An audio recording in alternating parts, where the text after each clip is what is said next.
and degraded. Well, I'm not. I would also like to add that I take a 16.5 collar, and I'm not at all that well off for socks either. I'd be most grateful if you would make sure that my name is marked clearly on any parcels you might send, otherwise Jimmy Young will swipe the lot. He looks half-starved. I've not partaken of sustenance for 3 days due to the fact that my dentures are in the window of a nearby pawn shop. You poor man. I've got a gumdrop in my handbag, but it's got fluff on it. I care not. Delicious. He's eaten my handbag. Excuse me, Mr. Senior BBC Radio 2 announcer. Could you read this introduction for me? 10p a line. Thank you. Ladies and gentlemen, we present Jimmy's Cricket Team, starring Jimmy Cricket. For 10p, I would have read War and Peace.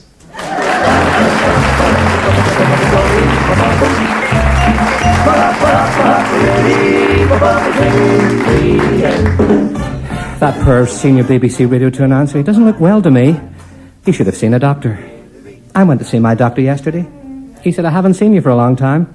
I said I was coming to see you last week and I didn't feel well. I had to take all my clothes off and a doctor examined me with a ginger beard. Well, he couldn't find a stethoscope. He said, take a hot glass of orange after a hot bath. That was 3 weeks ago and I'm still drinking the hot bath. But I'm still a bit concerned about the Senior BBC Radio 2 announcer. Well, he doesn't look 100% to me. I'm not. Force brandy down my throat. Now, my guess is that he is suffering from either acidity, Yes. indigestion, Yes. or Go on. trapped wind.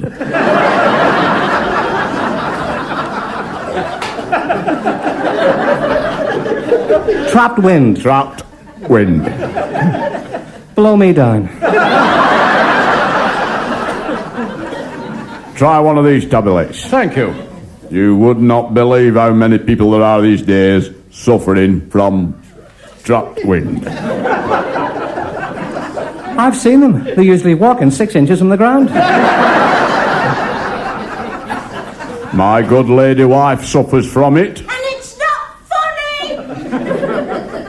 You've got her on the end of a piece of string. She's got it very bad. She frightened me last week. Frightened you? She sat on a nail.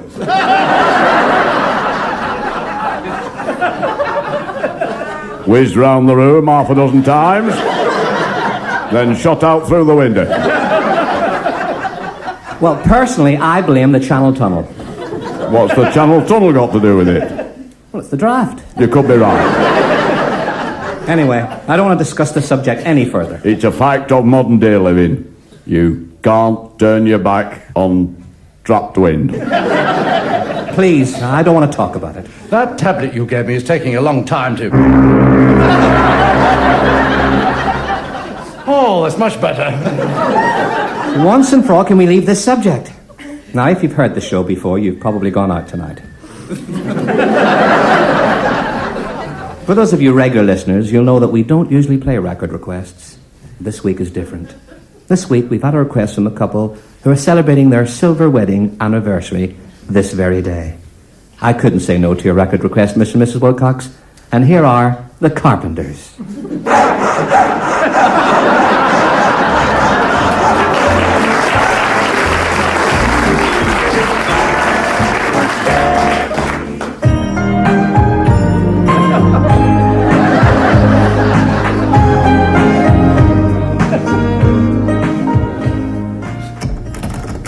That you, Frank? Leave it out.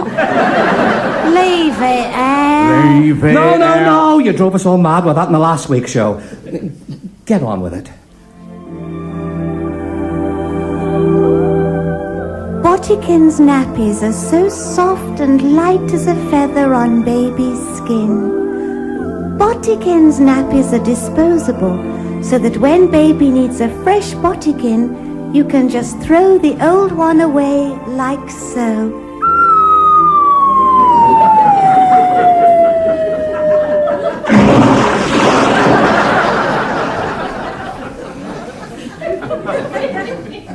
Stallion, the aftershave for men. The next time you shave, try Stallion. You'll be surprised at the results.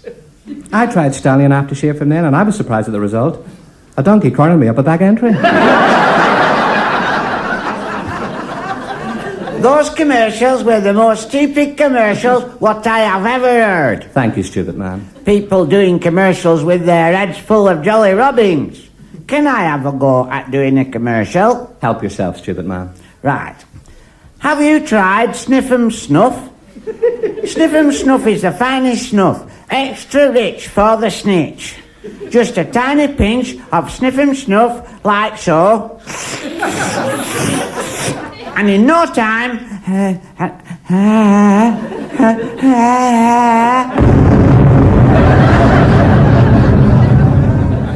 That was very good, stupid man. I'm on the roof! Meanwhile, back at the Grange, the hunt ball was in full swing. Lady Lavinia finished her third pickled gherkin and had 6 dances during the Excuse Me Quick Step. During the dancing of the Gay Gordons, the 4th Earl was horrified when he realised that his frock was up at the back. Leave it out. Meanwhile, there was another problem. I'm still up here on the roof! Hold on, I'll get help. I'll ring emergency. 999. Emergency! It doesn't matter what it is, you name it and I've got it. Just name it, lad, name it. Oh, I don't believe it. Not you of all people. It is that. I only started on the emergency switchboard today, and you're my first caller, so make it a good one. Have you got a need? I wouldn't have called if I didn't. Oh, a man with a need. Ooh, so have I. Name it, lad, name it. Just give me your address. I've come on my back, and I could be with you in 5 minutes. I'll attend to your need. It's disgusting. Is it? I'll be there in 2 minutes.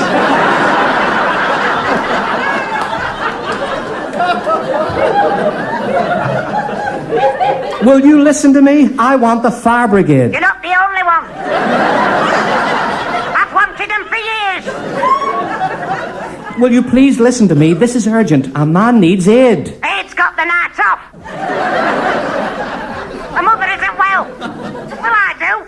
I don't know why they give you the job in the first place. I do. Why? Because I'm a woman alone.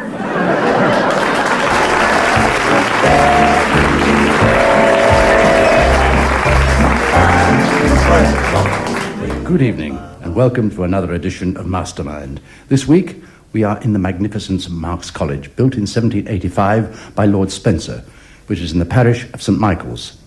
The contest is becoming more exciting as we have now reached the semi-finals in our search for the mastermind of Great Britain. Could we have our first contender, please?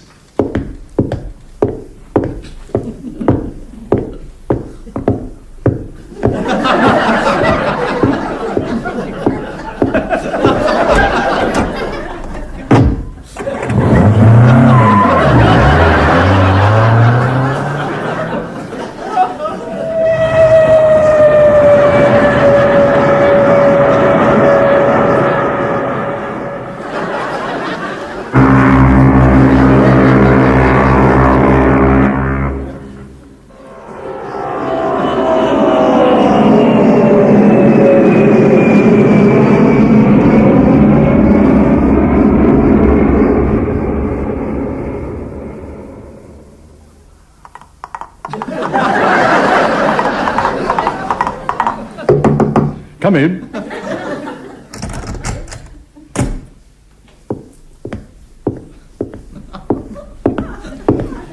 Thank you. Here is your first question on geographical aspects of the world. Can you name the capital of Rangoon? I could if I wanted to, why not?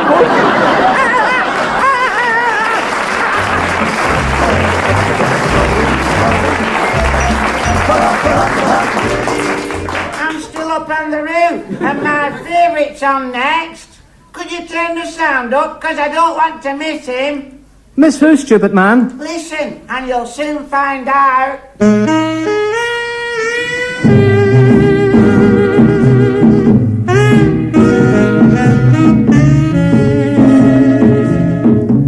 My name's Marlowe, Philip Marlowe, private eye. My other eye's in the next room reading the Beano. I'd had a bad night. A dog woke me up at 2 o'clock in the morning. How I got into my bed in the first place, I'll never know. I lay awake until about 6:30 when the milkman called and left me 2 pints. 1 pint. The garbage man called. I told him to put me down. The telephone went. Fortunately, I had 2. The guy on the other end of the line didn't waste words. Marlowe, Most of the time. how does 10,000 bucks sound to you? 10,000 bucks makes the sweetest sound I've ever heard. Let's meet. Give it a name. You know where Sadie hangs out? She hangs out all over the place. She's a big girl. Sure, I know Sadie's place. Sadie's place in 10 minutes. Oh, Marlowe, Yeah? you carry a gun? No, I drag it behind me on a piece of string. Smart, bring it with you. Sadie's place in 10 minutes. He hung up. I didn't like it when a client asked me to carry a gun. Still, for 10,000 bucks, I'd have carried a Sherman tank. 10 minutes later, I arrived at Sadie's place. A real dump of a joint. Sadie was sitting at the piano playing with gravy stains down the front of her dress. I knew the song, but I couldn't remember the words.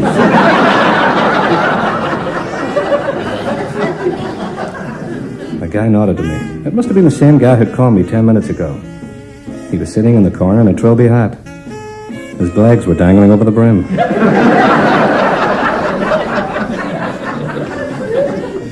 He looked me up and down. You're not very tall. I'm taking lessons. Take a chair. No thanks, I've got one at home. You mentioned 10,000 bucks. Right here, take them. This guy wasn't kidding. There was 10,000 in the envelope.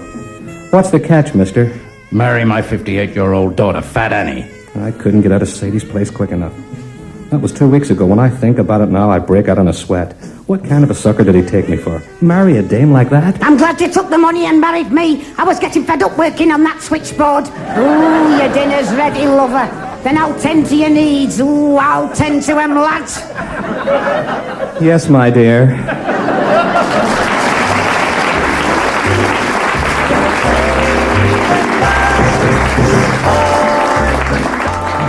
As a senior BBC Radio 2 announcer, God bless you, Gov, you're the top.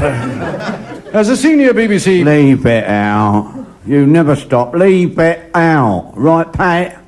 Leave it out. Why should I leave it out? Will you lot knock it off? If he leaves it out, we'll knock it off.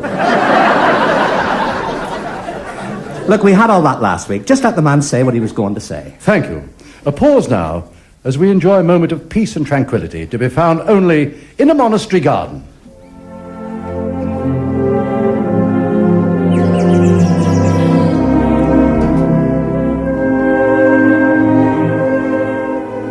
Yes, what could be more inwardly satisfying than the undisturbed peace and tranquility in that beautiful haven of peace, a monastery garden? Who let that moggy into this monastery garden? Get it out! Hey, leave that bird alone! Oh, I don't believe it! There's a dog in here now! Hey, clear off! Oh, look at my good trousers! Get out of this monastery garden! Out! This is mayhem! What kind of a monastery garden you call this? Peace and tranquility, peace and... Oh, no! Oh, it's the US Cavalry! Oh, no, the US Cavalry in a monastery garden! Hey, go, blimey. Us monks is trying to have a kip in here.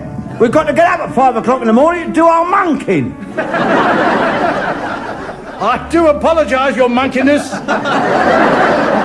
I didn't finish Vespers till 11:30 last night. I'm knackered. They've all gone now. Just the beautiful music and the song of the birds. What? The sweet song of the bird. Not anymore.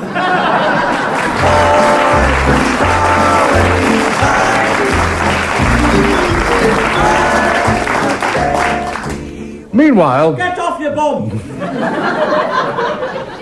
back at the Hunt Ball, Lady Lavinia was at the buffet enjoying a plateful of lettuce.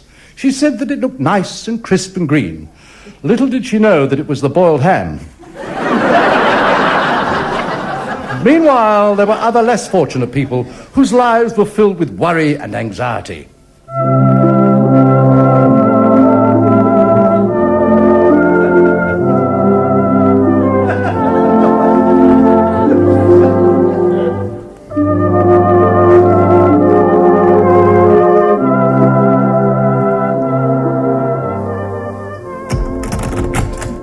Arnold, lad. Nell, lass. Arnold, lad, you look shattered. I'll take your boots off. They're too big for you anyway. There's something wrong, lad. You've got trouble writ all over your face, and I want to know what it is. Nell, I want you to stand up. What for, lad? I want to sit down. Arnold, lad, tell me what the trouble is. It's our Sam. Not our Sam. Our Sam. It can't be. Can't be what? Our Sam. It is. Tell me the worst, lad. Police have took him. Police have took him. Oh, Our Sam. they have. I don't believe it. They can't have, lad. Oh, The police. what about them? Taken him. Oh, Our Sam. they have. Arnold, why have the police taken our Sam? I've got to know. Miss Gribbledyke Thorpe. Miss Scribbledyke-Thorpe? Hey, what lives all alone in the tiny cottage behind Mill? They've closed it down. I know it's closed. We've been through all that. What about Miss Gribbledyke-Thorpe? Back door of the cottage was open and she was bottling her plums.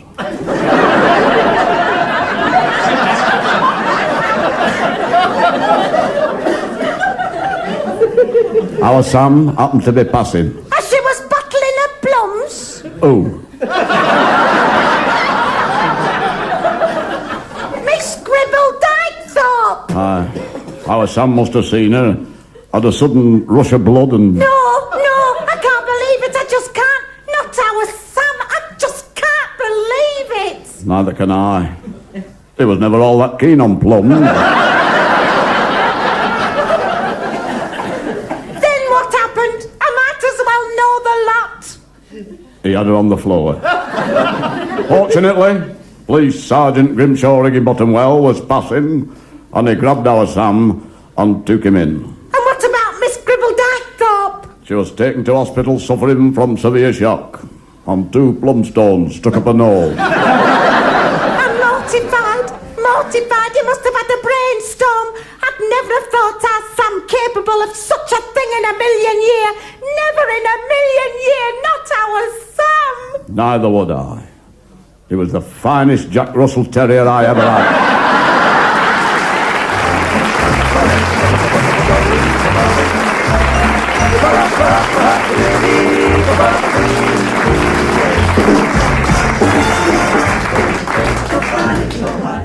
They were two of the stupidest people what you've ever had on. I couldn't agree more, stupid man. Meanwhile, back at the... Get off your boat!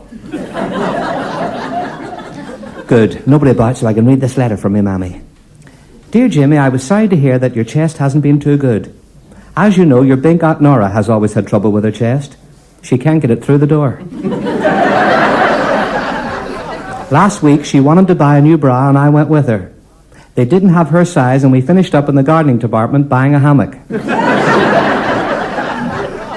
Last week at the old time dancing, she did the bumps daisy, and 6 couples had to pay to get back in. And there's more. During the hokey cokey, they asked her not to stick anything out and shake it all about, as they'd already just had the extension built. I think that's what decided her to join Weight Watchers. They weighed her on the first night, and she was 16 stone 10 pounds. The lady asked your Aunt Nora what she'd like to weigh, and she said 16 stones 12 pounds. The Weight Watcher lady was very strict with your Aunt Nora. She said no meat for a month. She was to eat nothing but salads for a whole month.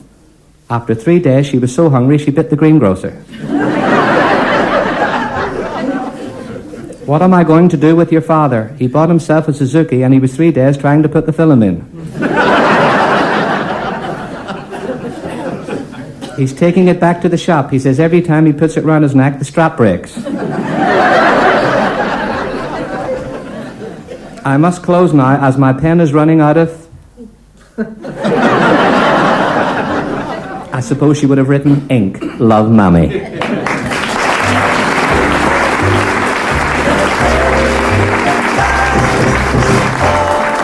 Meanwhile, back at the Grange, Sir Bunty Forthcoming had taken Lady Lavinia on the river in a punt.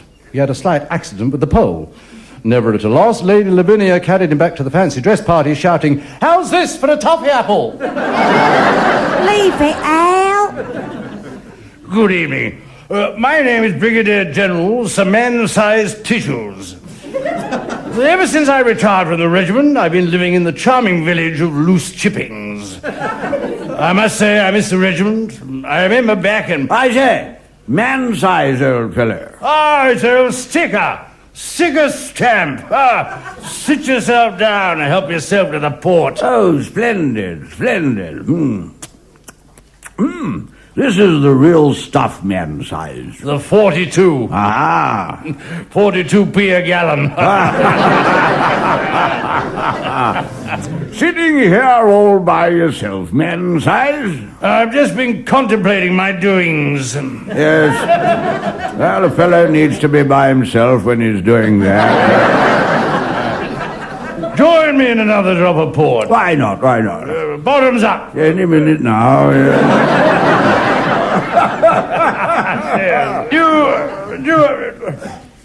Do you remember old Reggie? Yes. What was his other name? Yes. Lieutenant Colonel Reggie Fortinlost. Yes. Clean-shaven chappy. Ginger moustache. That's the fellow, yes. Walked with a Welsh accent. Didn't he marry that girl who suffered from acne? Yes. Every time we had a regimental dance, she won the spot prize. Yeah. Cheers, cheers. Cheers. You remember old Knocker Bimpson? By George, old Knocker Bimpson, yes. Never sober. Never sober. Old Knocker. Too fond of the fort.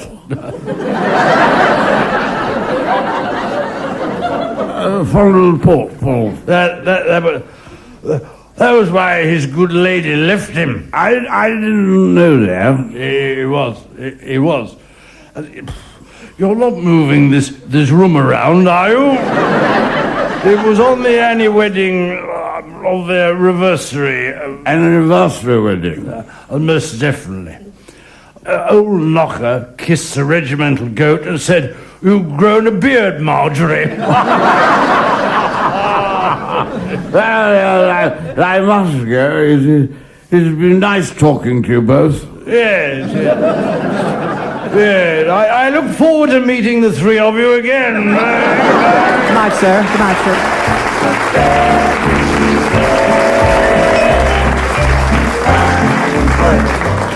Yes, they're back. Ladies and gentlemen, from the musical comedy world, the couple whose voices blend as perfectly as the marriage, Daphne and Cyril Billington.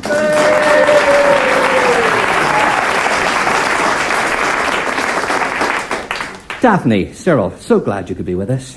Darling, it's an absolute joy to be here. Is that not so, Cyril, my dearest? A pure joy, my dear heart. Love you. Love you. When I see the way some marriages go in your business, I must say what a pleasure it is to see a couple like you feel so much for each other like you do. Well, I know it's a cliche, but we were made for each other. My dear Cyril. You both look more than usually radiant this week. Well, and with good reason, dear heart. Tell him the good news, darling. Good news? We have been invited to do 12 concerts in Adelaide. Oh, that's great news. 12 concerts in Adelaide. We're so thrilled at visiting Adelaide because we do have a lot of fans in Canada. Oh. Oh, and what's with with the O? It's a mere detail, my pet. What's a mere detail? Just that Adelaide is in Australia. Is it now? It's not my fault I'm no good at physics. Of course not, darling. Are you going by boat? As our many fans are waiting to see us as soon as possible, we'll be flying out. I'm so excited. We're going on Conker.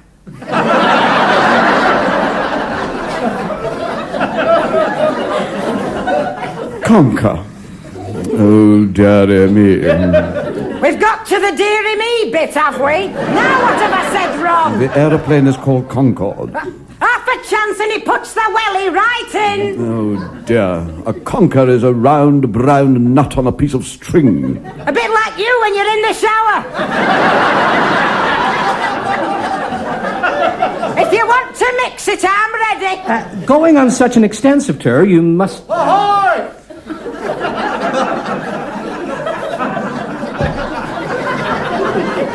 You'll need a large repertoire. Very much so. What our fans want to hear most is our selection from Gilbert and Sullivan. We've found that they adore the songs from the Pirates of Penicillin, the Merry Wives of Wilmslow, and Chuchin Chalmain. If I wasn't actually hearing it, I wouldn't believe it. It must be And quite you can go piddle up a rope. I'll be in the car park if you want me. And I'll just take the dog for a walk. Yeah, and as for you, Seconds out. standing there, coming the high and mighty in your trendy gear. Trendy, your dog's leftovers. We'd have been finished years ago if it hadn't been for me. I'll not dispute that for 1 second. Finished years ago? Yeah, when we couldn't get work, I took a part-time job as a barmaid. Which is rather like putting a fox in charge of a chicken coop. You must have needed all the support you could get. Oh, it took 2 of us to support her at closing time. You dehydrated dollop. Shall I tell you something about him? I have the feeling that this isn't going to be very flattering. It was his birthday last week. Now, Daphne... His piggin' rotten birthday. We lit the candles on the piggin' cake and the paint peeled off all the doors. The woman next door turned the central heating off. When do you leave for Australia? In 2 weeks. In 2 seconds. Gar off. Somebody must have said something to upset him. I can't think who. I think we should leave, Daphne, darling. I can't abide temperamental performers. Come, Cyril, my sweet.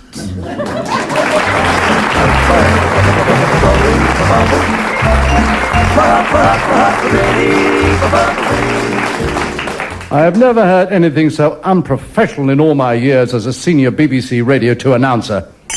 You're a tough, Gov. Never mind that. Just do something to earn it. Certainly, Gov.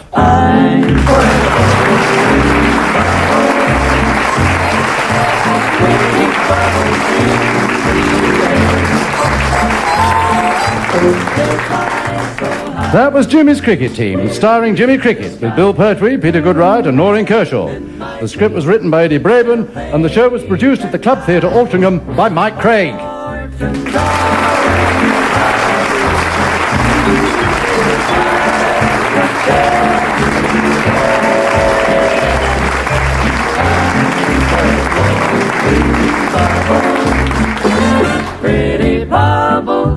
Pretty bubbles in the air. I'm forever blowing bubbles. Pretty bubbles in the air. They fly so high, nearly reach the sky. And in my dreams they'll fade and die. Fortune's always hiding away from me. I've looked everywhere. 88 to 91 FM. This is Radio